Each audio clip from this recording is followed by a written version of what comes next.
Good afternoon, everyone, or whatever time of day it is, wherever you're watching from. My name is Matt Duss. I'm a visiting scholar in the American Statecraft program at the Carnegie Endowment for International Peace in Washington, D.C. And I'm really happy to be joined today by Agathe Demarais. Welcome, Agathe. Good to see you. Well, thank you so much for having me today, and hi, everyone. Agathe is the author of the new book Backfire: How Sanctions Reshaped the World Against U.S. Interests, which I've got right here. An excellent book. Really looking forward to discussing that today. By way of bio, Agathe is the Global Forecasting Director at the Economist Intelligence Unit. Prior to joining the EIU, Agathe worked as a senior policy advisor for the French Treasury. She also spent 5 years in Russia and 3 years in the Middle East, developing her knowledge of financial sanctions and policymaking.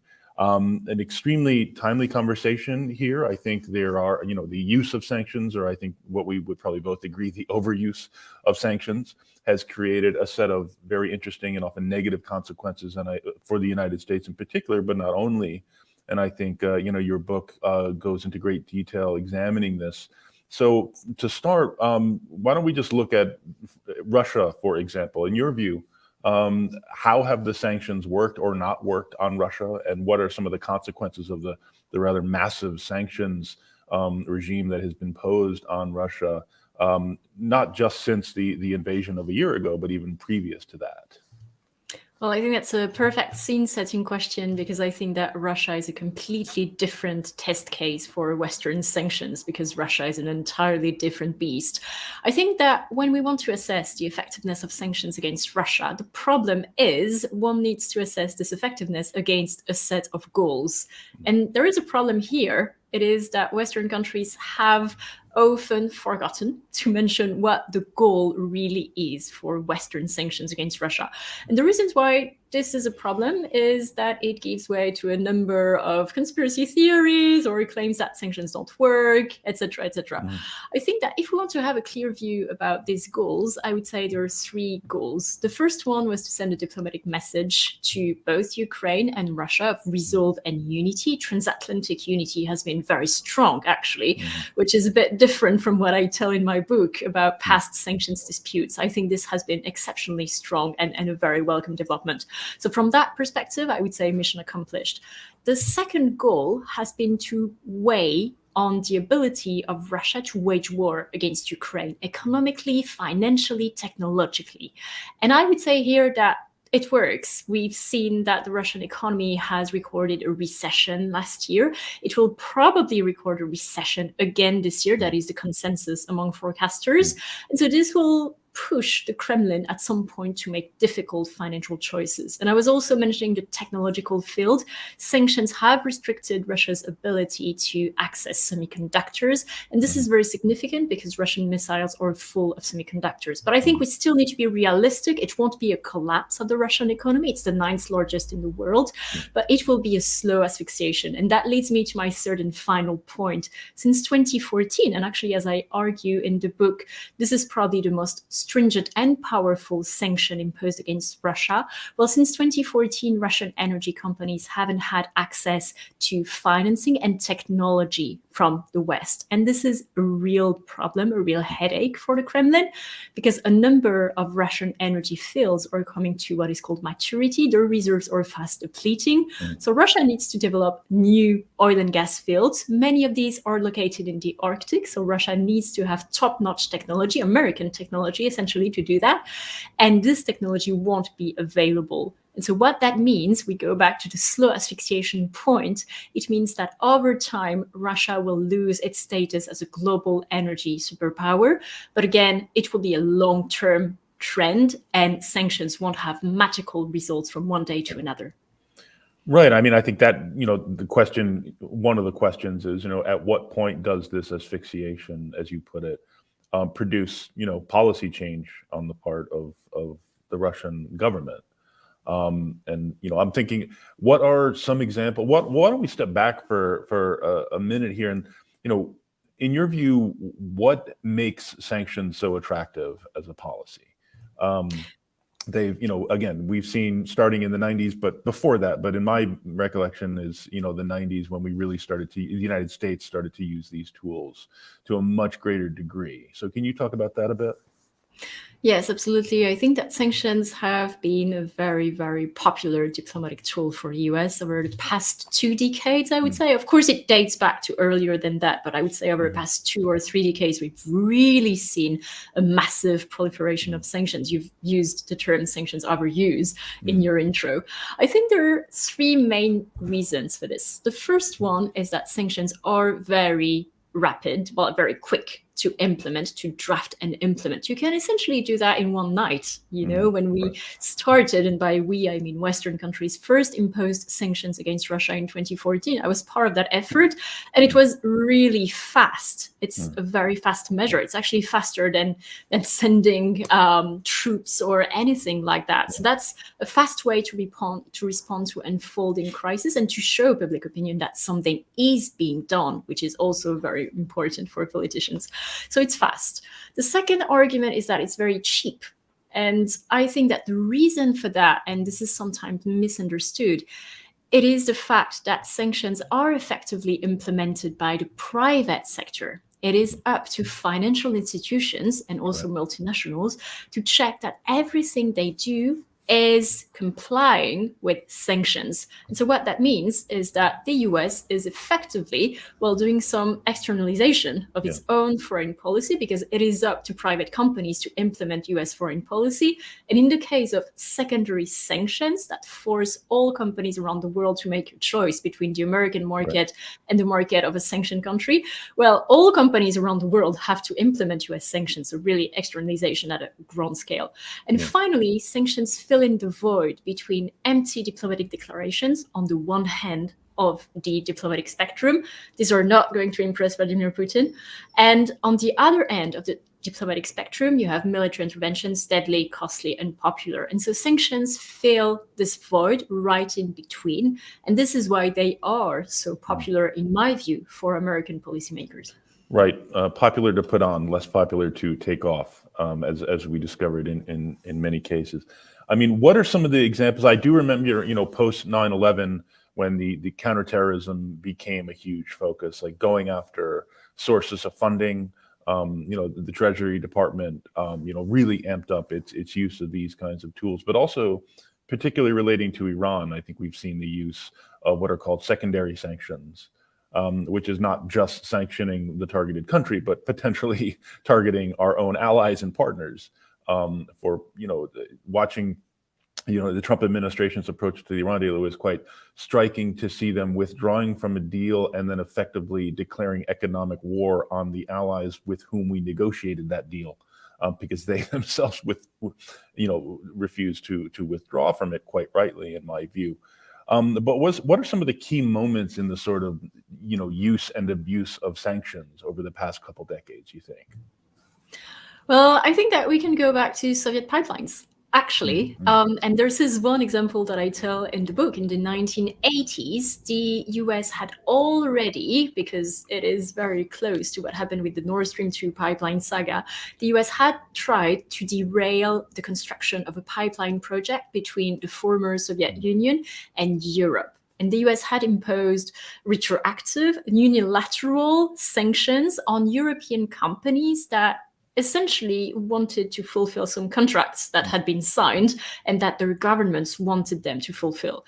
And I think that here the lesson is very interesting, because US sanctions completely failed to derail this pipeline project, and it led to huge backlash from America's European allies. And in my view, such sanctions disputes only benefit countries under sanctions, such as Russia or Iran. We can be pretty sure that Putin rejoices every time he sees cracks in the transatlantic relationship. And I think this was a very good example of the fact that sanctions from the US unilaterally will almost always fail to change the mind of allies. And we saw this happen again with Nord Stream 2, the pipeline. Of course, in hindsight, it wasn't a great idea to build a pipeline, well, a second pipeline actually, connecting Russia directly to Germany. But the whole saga with the US imposing secondary sanctions on the project and even US senators threatening to impose sanctions on German port employees, I think it did a lot of damage to the US reputation. And it also failed. It is only after Germany decided to ditch the project that the project was cancelled. And I think it was really a lot of time wasted from my perspective and a lot of tensions in the transatlantic relationship. And so I think this is a lesson, something that I try to tell in my book. It is that the US is stronger when it engages with allies. And I think that this is a very important lesson when we want to tackle Russia today. Right. So what are some examples of sanctions actually working to produce, policy change or behavior change on the part of targeted governments? Iran, I think, is a very good example. I also tell the example of Libya, which was a few decades ago in the book. And sanctions against Libya actually worked after they were imposed via the United Nations. It's very interesting, this example, because the US first went it alone with sanctions on the regime of Muammar Gaddafi. This absolutely failed. The only thing that it did was that Libya reoriented its exports towards Europe. And after the sanctions became multilateral, which is, in my view, the way to make sanctions more powerful, well, these sanctions worked, and the arsenal of weapons of the regime of Gaddafi was dismantled under international supervision. Fast forward a few decades, I think Iran is a very good example of sanctions working. Well, in the run-up to the conclusion of the nuclear deal in 2015, I think it is pretty clear that sanctions were a big part of Iran's calculus about signing the deal. And actually, it leads us to have, a reasoning about the fact that sanctions tend to work better when the population of the targeted country has a say in government. So, of course, Iran is a theocracy with a dismal human rights record. But what happened is that the Iranian population elected a reformist president, Hassan Rouhani, who had pledged that he would get sanctions lifted. And this is what led to the conclusion of the Iran nuclear deal. So this is a very important lesson because it shows that sanctions tend to work best against countries where the population has a say in governance. And of course, this is a problem because it's not really the case of most countries under sanctions these days. Right. No, I mean, we'll get back to that in a second. But I mean, just sticking with Iran for a moment, I think the point is well taken about the role that sanctions played.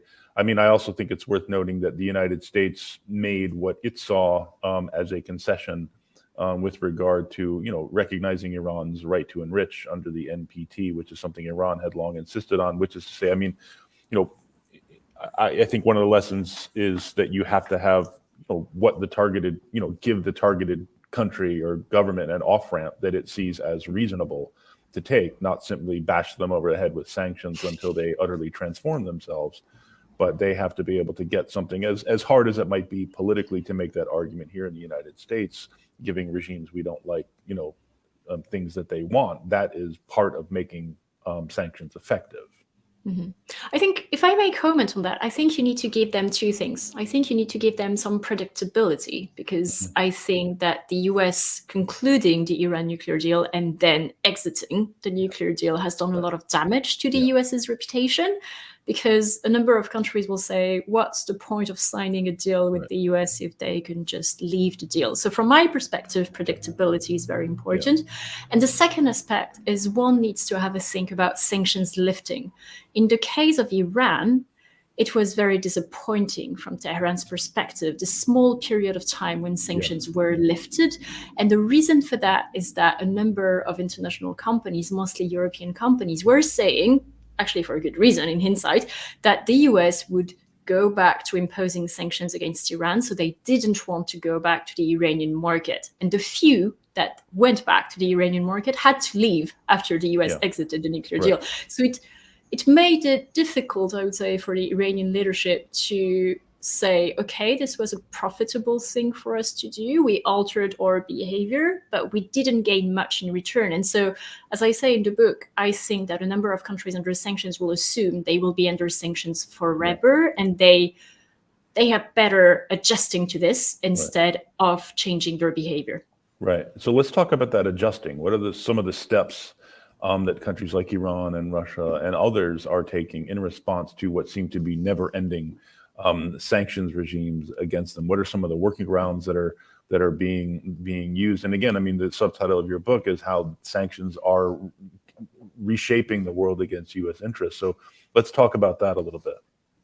Yes, I think the best parallel that I can make is the fact that sanctions are a bit like antibiotics.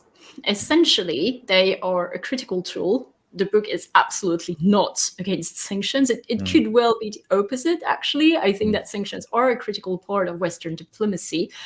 But if you use them too much, then you have ripple effects that I thought were interesting to tell from a European perspective, because I sometimes fear that these ripple effects are a bit neglected in the American debate.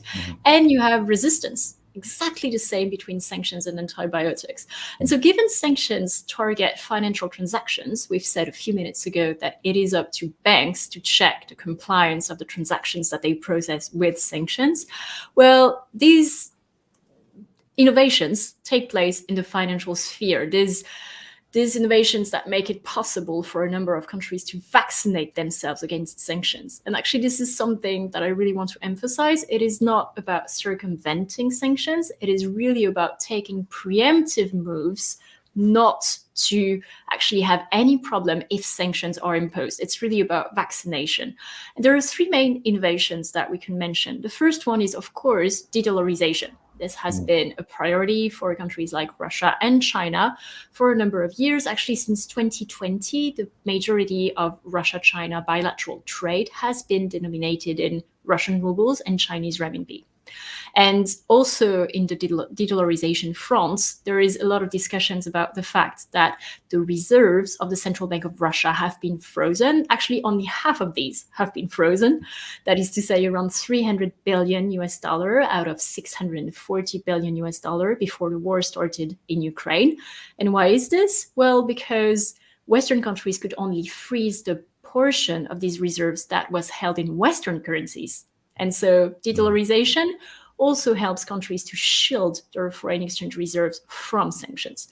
The second tool that I think is gaining traction is alternatives to SWIFT. What is SWIFT? It's actually a Belgian cooperative that links all banks together. It's like a giant Rolodex of financial institutions.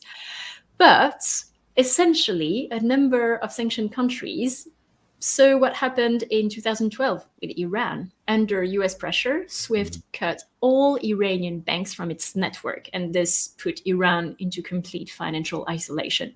And so since then, they've been hard at work trying to develop mechanisms to have alternatives to SWIFT. It's not about having the biggest system, it's about having a plan B, a backup. And China leads the way here. It has a system called SIPS. It links around 1,400 banks together.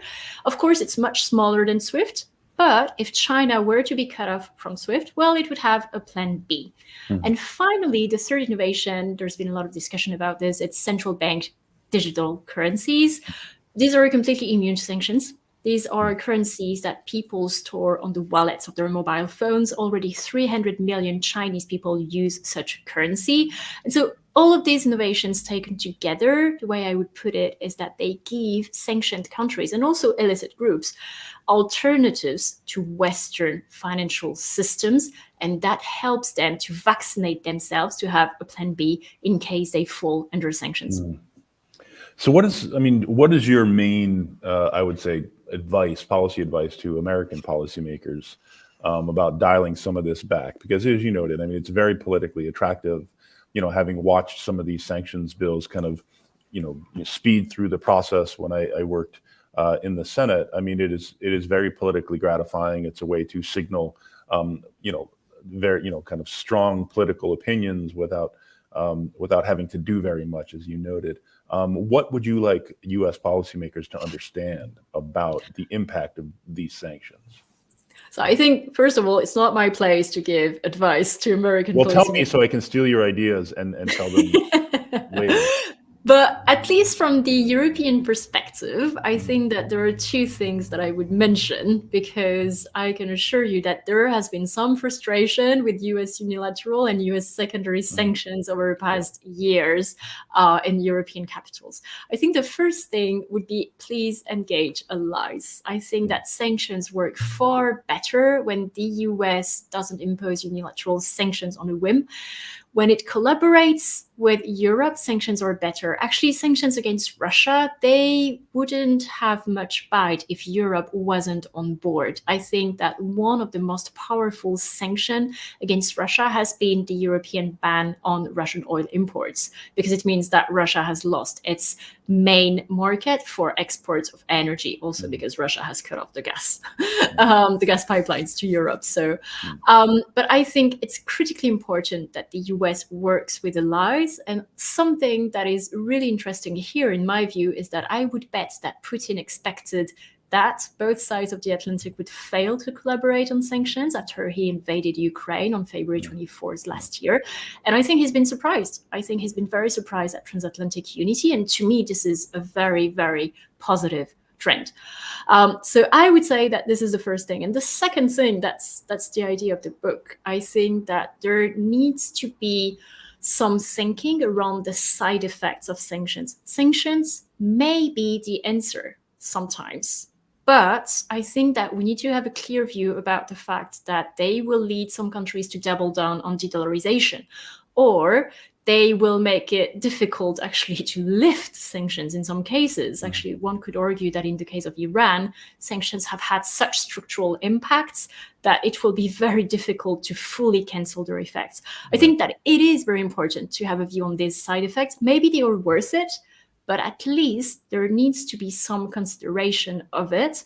We're seeing some moves in this direction from the US, but I think that essentially, if one has a clearer view of this, it will ensure that sanctions remain an effective tool in the long run, because I would be very worried about living in a world whereby sanctions become completely ineffective because of this sanctions resistance movement that I've mentioned.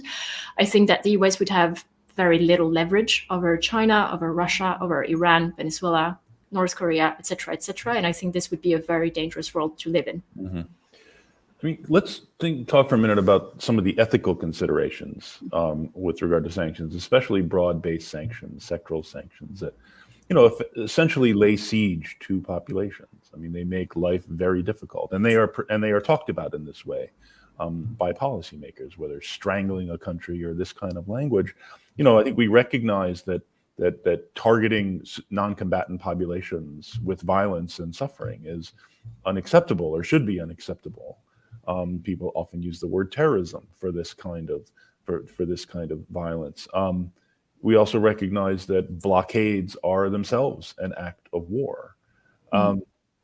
So what should we consider? I mean, you talked about sanctions being used more effective on democratic countries versus undemocratic countries, and that certainly makes sense, because if you're targeting a population that has a government that doesn't really care about them or what they think or how much they are suffering, I have yet to, anyone, I would love to hear how they are supposed to influence their government to change its behavior. But just talk a little bit about the ethical side here, because I mean, again, the target of many of these sanctions, not all of them, but many of them, are populations that have done nothing wrong. Well, I think that there are three things that I would mention here. I think that in the past, this was even more of a problem. I think that we can think of the example of Iraq, for instance. The trade embargo on Iraq, we know, led to thousands of deaths because there was no access to medicine and food. This was a very blunt measure when you think about it, a trade embargo. Since then, sanctions have really evolved. They have become financial sanctions. And one of the reasons why this has been an important shift is that it has helped to mitigate this effect. It has made sanctions less of a blunt tool, which I think is a positive development. But I think we still need to recognize the fact that sanctions will have an impact on the population of targeted countries. And here we come to a policy dilemma, because on the one hand, of course, we don't want that. We don't want to alienate the population of targeted countries. essentially we want them to back sanctions or we want them to be on the side of the US. So this is a very, very tricky policy debate. But countries under sanctions will use sanctions as scapegoats to explain their own economic failures. For instance, in Cuba, this is the usual, everything that goes wrong, one will tell you this is about sanctions. Sanctions are preventing everything. So we should be aware of this. There is a risk that sanctions overuse will lead to a lot of resentment in sanctioned countries. And actually, of course, some countries under sanctions are feeling this trend. We're seeing a lot of Russian propaganda in the global south claiming that sanctions are fueling food insecurity and energy insecurity. This is wrong, but this Russian narrative is gaining traction.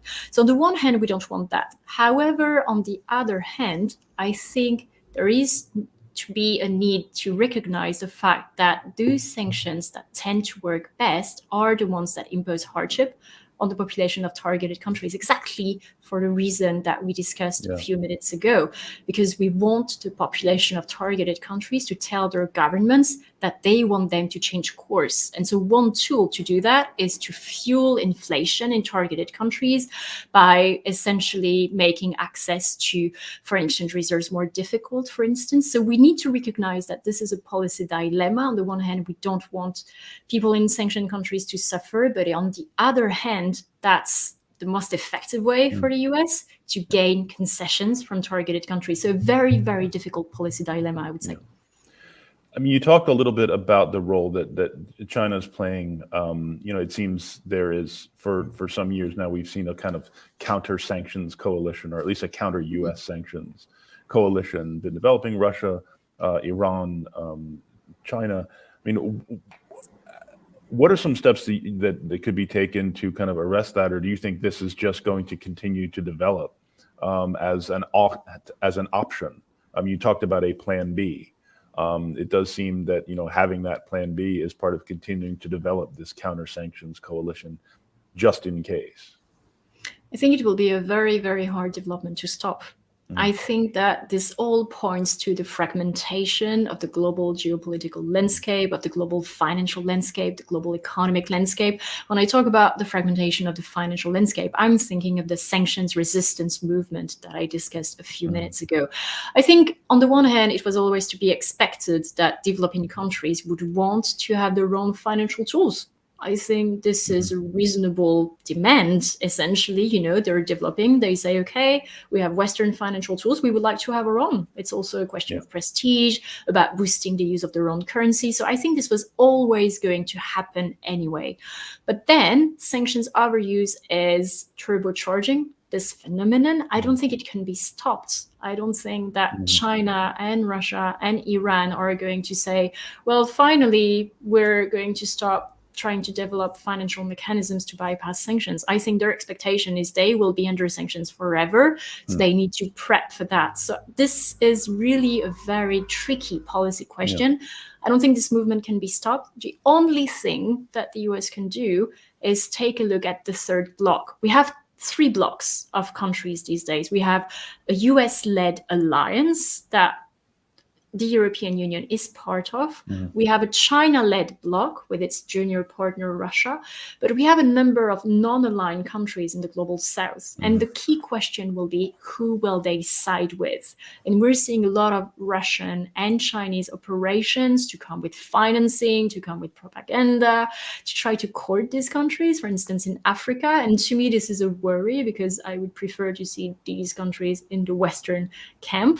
But I think this will be a key policy priority to try to slow down the movement of sanctions resistance, because if these countries continue to use Western financial channels, well, it means that the alternative ones will have less clout and will be less important. Right. No, I mean, it's a good point, but it also does speak to the need for the U.S. And its partners, but I think especially the U.S. as the leader of this first bloc that you mentioned, to make sure that it is articulating not only clear but legitimate or goals for these policies, and I think that's a very key term. I mean, legitimacy is itself a kind of force multiplier, as others have often said, on a whole range of things, but especially when you're appealing to countries in the global south that they themselves have suffered under sanctions and sometimes ruled by people who've been sanctioned. I think making clear cases for why you are imposing these measures becomes much, much more important. Yes, absolutely. And I think that this hasn't always been the case. We discussed in your first question the question of effectiveness of sanctions against Russia. And to me, the problem is these goals haven't been defined very clearly. And this is actually also a flow of sanctions for two other reasons.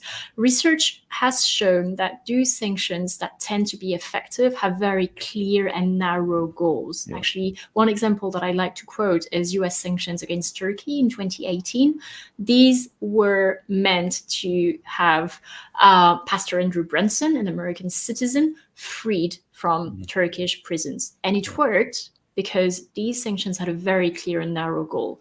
But when actually you go to the other end of the spectrum, say Iran, after the US's exit from the nuclear deal, it was very, very difficult at the time to understand what Iran needed to do to have the US go back into the deal. We had declarations from Trump, which were different from declarations from the US State Department, which were different from, everything was different. And this is a problem, because if a country doesn't know what it needs to do to have sanctions lifted, well, it's impossible for a country to do so. So obviously, in my view, the clear definition of the goals of sanctions is critical for their effectiveness. Right. No, I do remember that Secretary of State Pompeo had a whole list of things Iran needed to do that I think included come and paint his house as well. It was very extensive. So I'd love now to turn to some questions we've been getting with some of our viewers. Really appreciate people tuning in for this discussion. So first, I'm going to go to a question from Gary Brown. He asks, are sanctions working now against Iran? What about the new sanctions that have been adopted by the US, EU, and UK, in response to the Iranians' clampdown on the current protests? I'm not sure. And actually, it goes back to this question of defining the goals of sanctions against Iran at the moment. It's interesting, because I finished writing the first manuscript of the book mid-2021. Then I updated it after the invasion of Ukraine. But mid-2021, I had written the conclusion of the book, and it stated, and it's actually still the conclusion, that there wouldn't be a new nuclear deal with Iran, because Iran assumes that it will be under some form of sanctions one way or another permanently. And actually, if one has a think about it, Iran thinks that if a Republican candidate were to become US president in 2 years, sanctions would probably be a real option if Iran was to sign a deal with the US today. And so I made this forecast. And of course, over the summer of 2022, there was a lot of noise that the Iran nuclear deal would be revived.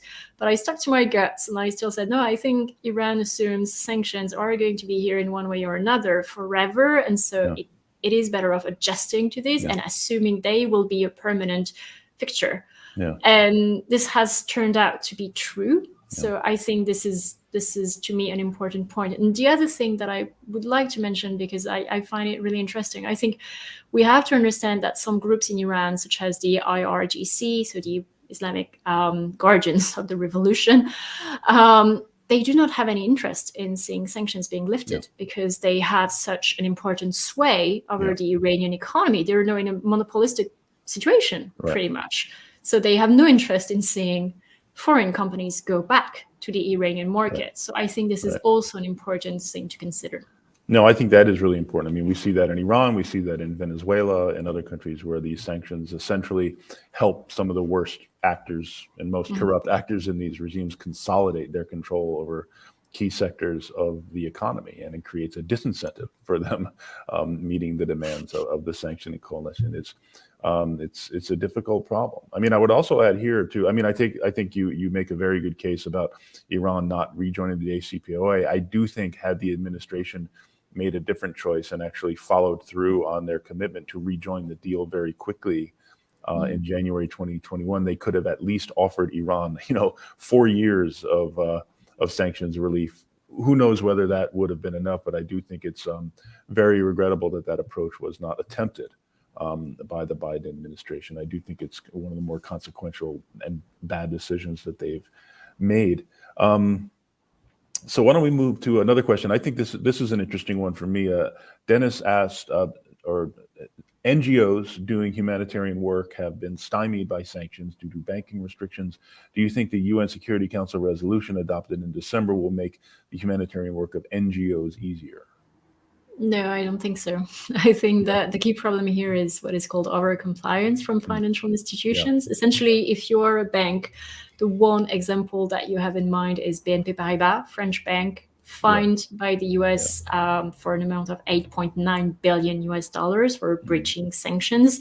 So this has set a very strong precedent, and financial institutions prefer not to touch anything that has to do with countries under sanctions, notably regarding Iran and Syria, rather than taking any risks. And actually, one related point is the fact that sanctions legislation sometimes is a bit vague about what is permitted or not permitted.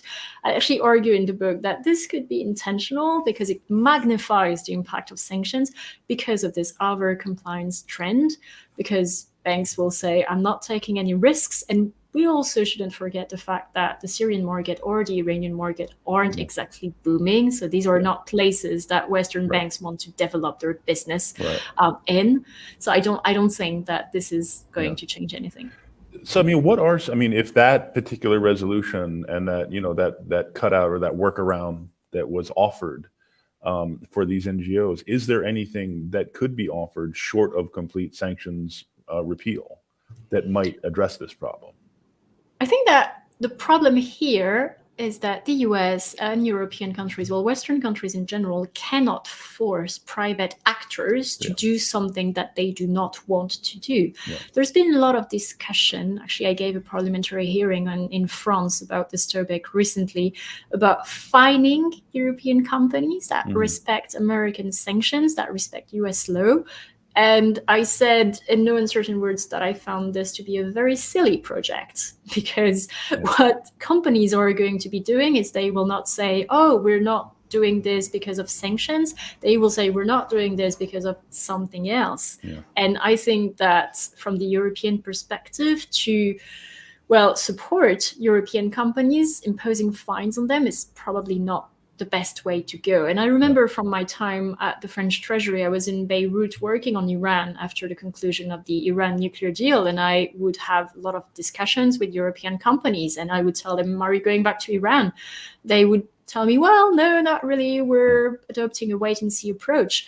There is nothing you can do to force a company to change its strategies. And strategies are usually long-term, 3 to 5 years. And things change so quickly. The US was in the deal, then it was out of the deal. So I think that there is nothing that can be done to force private companies to do things differently.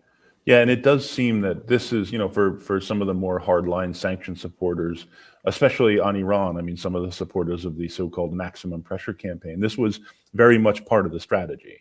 The reimposing sanctions and increasing sanctions, and in some cases, recategorizing like nuclear sanctions as now human rights sanctions, were not necessarily or realistically intended to change Iran's behavior. I mean, I think the list of demands that Secretary Pompeo, announced around this, again, anyone could see that these were unrealistic demands, but of course that was the point. I mean, as I see it, one of the issues that we have to deal with is that sanctions are sometimes now used not to produce different behavior, but simply to prevent future administrations from being able to practice diplomacy. I mean, that, in my view, was one of the main goals, and actually turns out to have been quite successful in making it much more politically difficult for the Biden administration, or at least creating greater political costs for the Biden administration to pursue the diplomacy it had promised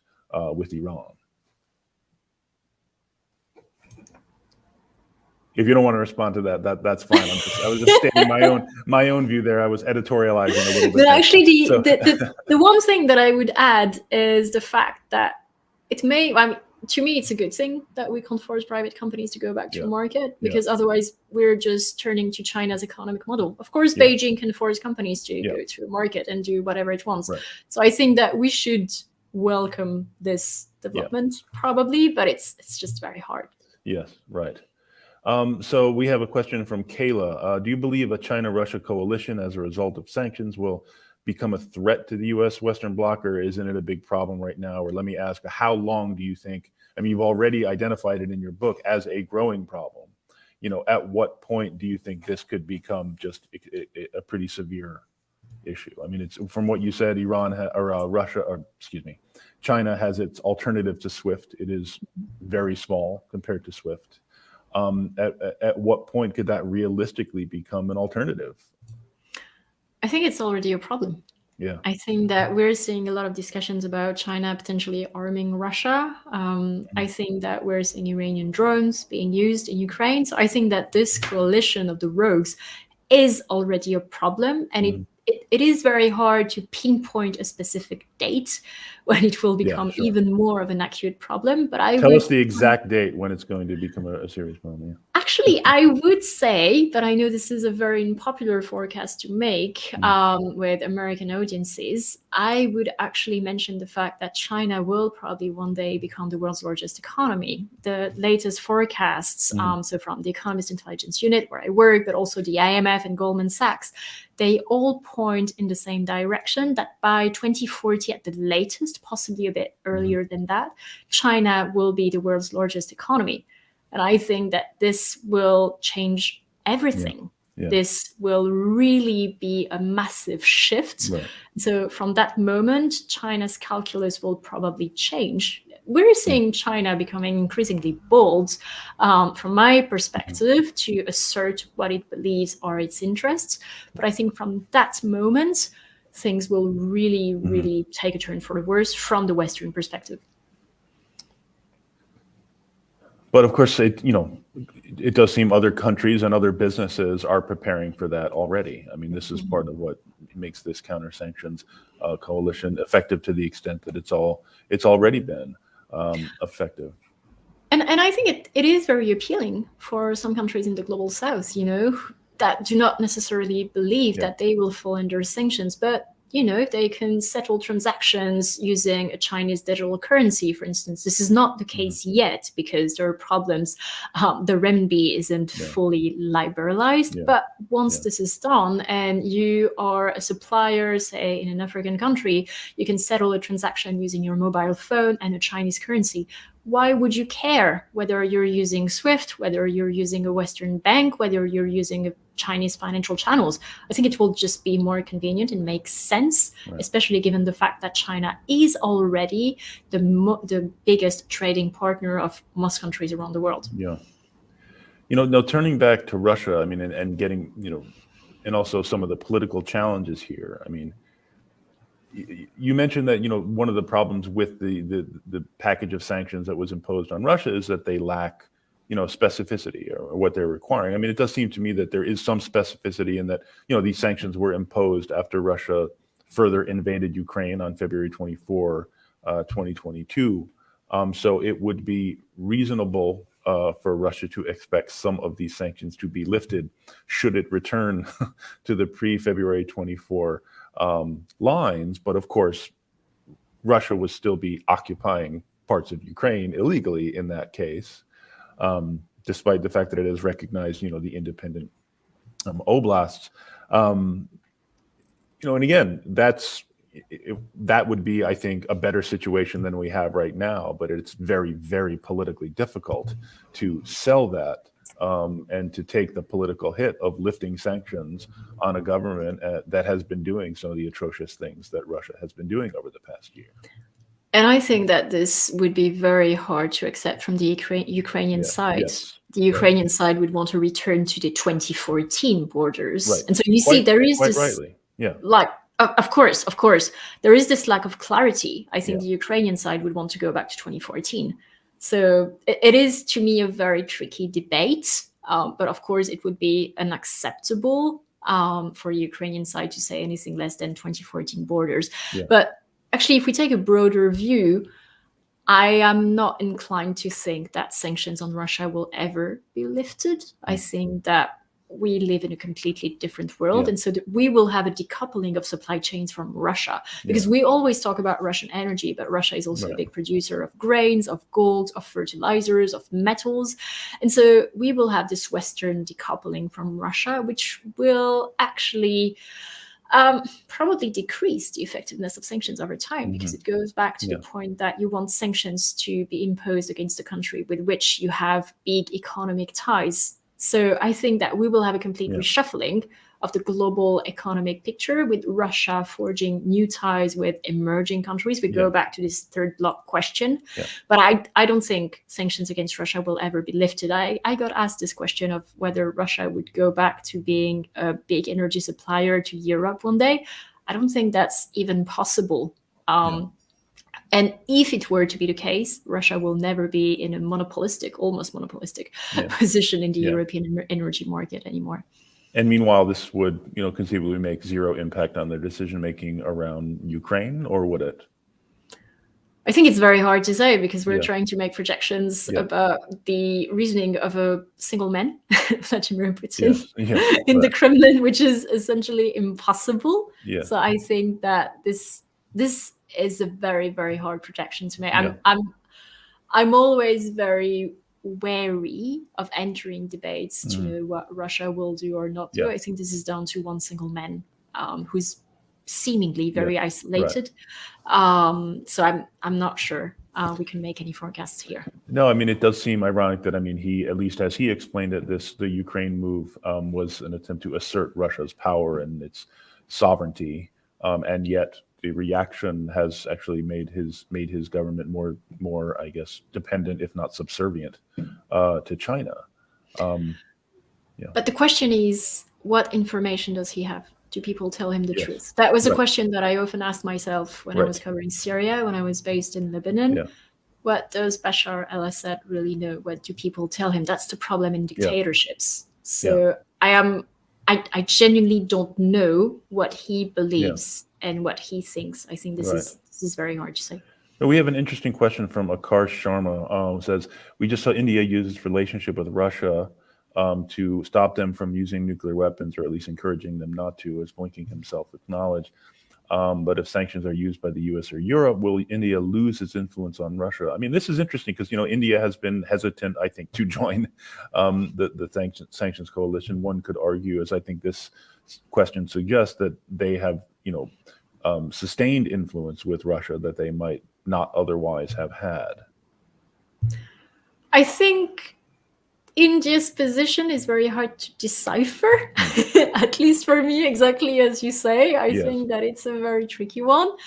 At the same time, I think that there is an interesting story to tell about India, Russia, and the US. India bought S-400 air defense missiles from Russia a while ago, and this should have triggered US sanctions against India. And actually, what did India do? It settled the deal with a mix of Indian rupees, Russian rubles, and possibly some euros. So we have a sign of this de-dollarization trend. So I'm not entirely sure what India's diplomatic objectives are. I think it's treading a very fine line. But I don't know if India will manage to convince Russia not to use nuclear weapons. I don't think this will be the case, but I'm not entirely sure that India has much leverage over Russia anyway. Yeah. As we're coming to the end here, so we have a question here from Gary Brown. What is the future of unfreezing funds for Afghanistan? Tricky one. Yes, indeed.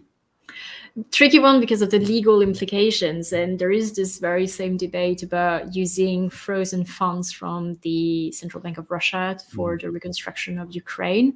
I think this is a legal minefield, so it's very hard to know what will happen.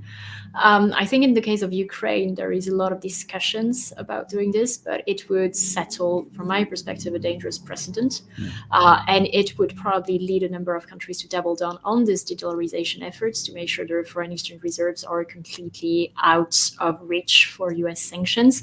So I think that this will be, again, another policy dilemma, because on the other hand, it would be very good to be able to use these funds for the reconstruction of Ukraine, for instance, when the time comes.